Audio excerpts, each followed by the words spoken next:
Presented by Sirhali Music.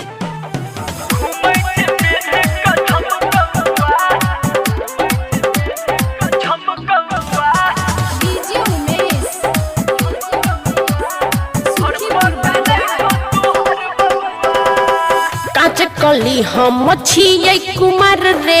प्यार करके तोहर की छौ विचार रे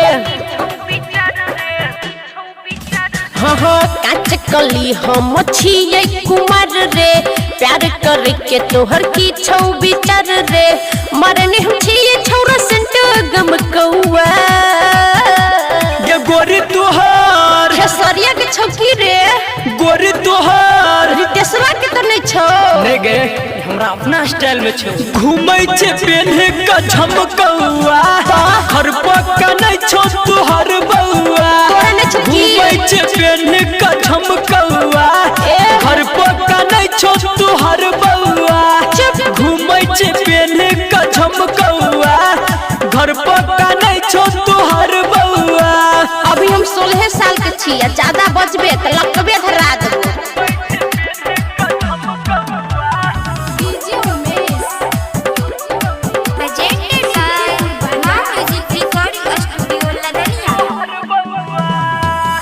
हमर राजा बन जो हम तो हरानी नहीं रे भाई रे एकर झरल छौ जवानी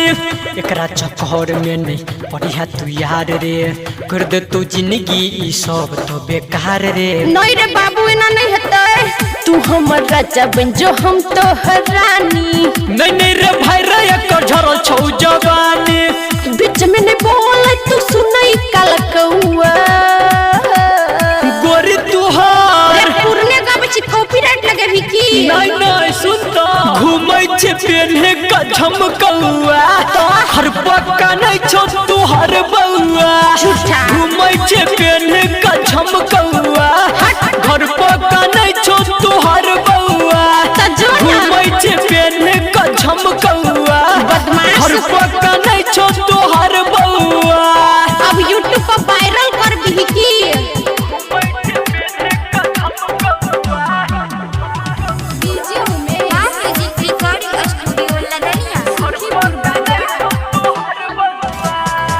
संदीप सुनैया भजे तो बवाल रे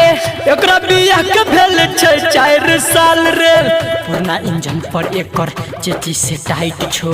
मन छै काला एकर ऊपर से व्हाइट छो सोच के बाद ई सब पोंस के कमाल छे संदीप सुनैया भजे तो बवाल रे एकरा बियाह के भेल छै 4 साल रे राइटर सूरज मन्नू लगतौ नै रे ढौआ गोरी तुहार गोरी तुहार गोरी तुहार घूमै छे पेन्हे के झमकौआ घर पक्का नहीं छौ तोहर